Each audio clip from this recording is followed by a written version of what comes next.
আশা করি যে অন্য দিনের থেকে অন্য বছরের থেকে বছর এই বিজয় দিবসটা আরো অনাড়ম্বর এবং অত্যন্ত গাম্ভীর্যপূর্ণভাবে পালিত হবে, এটা আমার প্রত্যাশা। আমার এরপরে আমি নির্বাচন সংক্রান্ত কয়েকটা বিষয় কথা বলতে চাচ্ছি। সেটা হচ্ছে নদীমাতৃক দেশ পরিচালনা। নদী বেষ্টিত কিছু কিছু এলাকা আছে যেটা বরিশাল থেকে সম্পূর্ণ বিচ্ছিন্ন। তো বিভাগীয় কমিশনার স্যারের আগের অনুষ্ঠানে বসা ছিলাম, উনি বলেছে যে ইউনো হিসাবে নাকি এখানে দায়িত্ব পালন করার অভিজ্ঞতা আছে।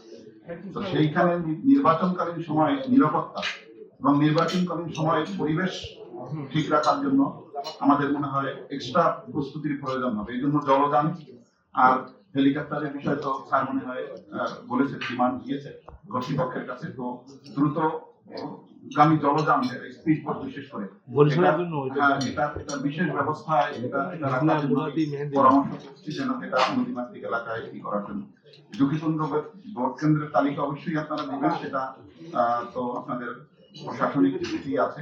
ইলিশের বিষয়ে একটা কথা আছে, আমি এটার আরেকটু ক্লিয়ার করতে চাচ্ছি। ইলিশ হচ্ছে মোকামগুলো দাদন বেস চলা। দাদনটা হলো যে এক একজন মোকামের যারা মালিক থাকে, অর্থাৎ মোকামটা যিনি আরবটাকে যিনি মেনটেন করে, ওনার অধীনে 50-100 জন জেলে থাকে, মালিক কাজ করে, যারা নদীতে কাজ করে।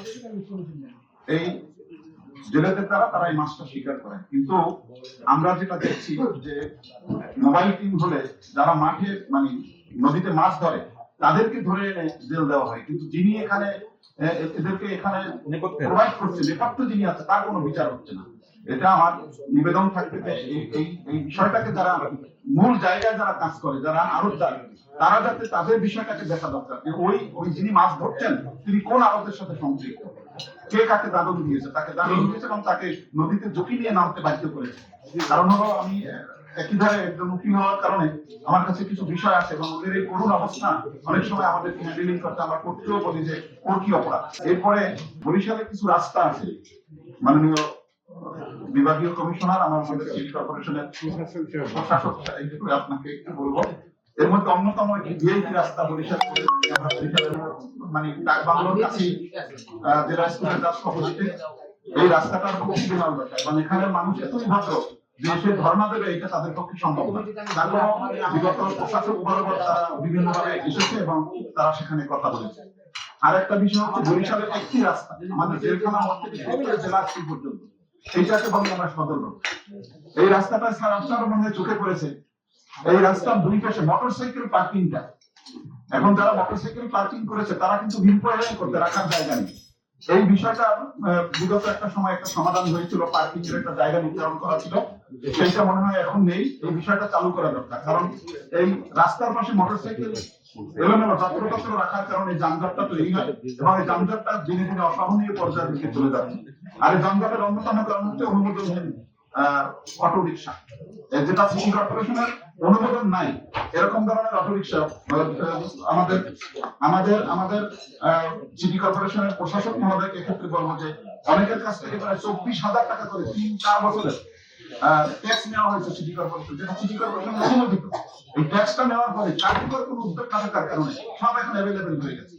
আপনার সিটি কর্পোরেশনে রেজিস্টার যে সেখানে মনে হয় 3,500-এর মতো অটো আছে, হলুদ অটো, ওইটা যদি নগরের ভিতরে বিদ্যমান থাকে তাহলে এই যানজটটা কিন্তু তৈরি হয়। এখন দেখা যায় সবাই অ্যাভেলেবেল এবং যারা এই ট্যাক্সটা পে করেছে, এই ফিটা পে করেছে, তারাও ক্ষতিগ্রস্ত, কারণ তাদের ওই টোকেন আদৌ কোনো কাজে লাগতেছে না। এই বিষয়টা একটু দয়া করে দেখবেন। এরপরে আইন শৃঙ্খলার পথে আগের মিটিং এ আসছে, এই জন্য আমি এটাকে পুনরাবৃত্তি করতে চাচ্ছি না। আমি সর্বশেষ যেটা বলতে চাচ্ছি সেটা হচ্ছে যে আজকে আমাদের মাননীয় বিভাগীয় কমিশনার স্যার এবং জেলা প্রশাসক মহোদয় সাংবাদিকদের নিয়ে বসেছেন।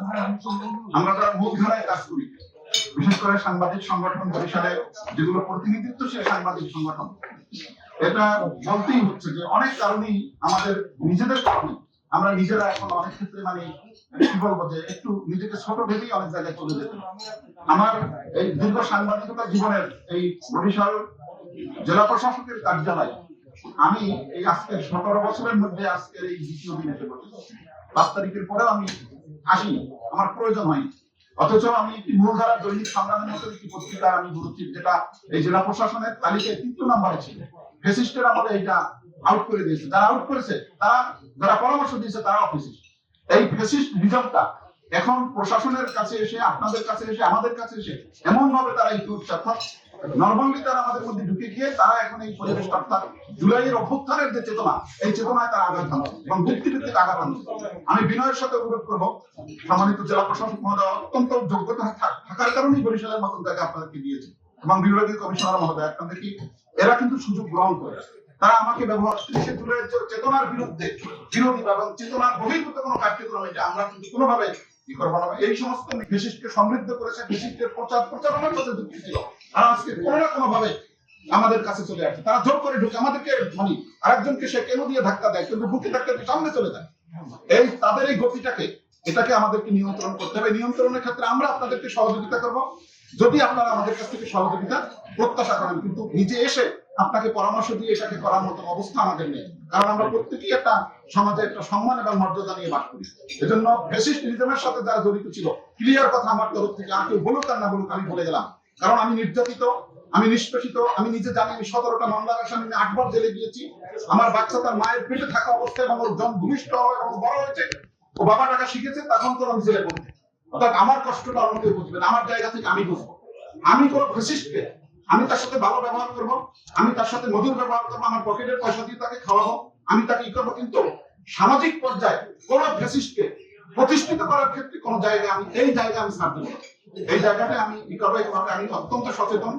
আমি চেষ্টা করবো আমার জায়গা থেকে, কারণ আমার কষ্ট আছে, আমার দুঃখ আছে, আমার মধ্যে বেদনা আছে, আমার মধ্যে না পাওয়ার একটা ইয়ে আছে, এই জায়গা থেকে আমি বলবো। সম্মানিত, আমি মনে হয় সময়টা বেশি নিয়ে ফেলেছি, আর এই কথাটা বলার সুযোগটাও আমি খুঁজতেছিলাম যে কবে পাবো। সম্মানিত বিভাগীয় কমিশনার এবং জেলা প্রশাসক মহোদয়, আপনাদের মূল্যবান সময় আমি নষ্ট করলাম। আরো অনেক কথা আছে, সর্বোপরি সর্বশেষ যে কথাটা আমি বলতে চেয়েছি, এই কথাটা আমি মনে হয় বুঝাতে পেরেছি। বিগত 17 বছরে আমাকে কাজ পর্যন্ত ইস্যু করা হয়নি নির্বাচন পর্যবেক্ষণের জন্য। নির্বাচন পর্যবেক্ষণের জন্য আমার নামে, আমি শাহের আলম দৈনিক সংগ্রাম দেখে আমার নামে করা হয় না। যে সমস্ত লোক এই সমস্ত কাজের অপকর্মের সাথে জড়িত, তাদের পরিচয় এখন যদি তারা কাট পায়, এখান থেকে তাদের নামে কাট ইস্যু হয়, এটা হবে দুঃখজনক।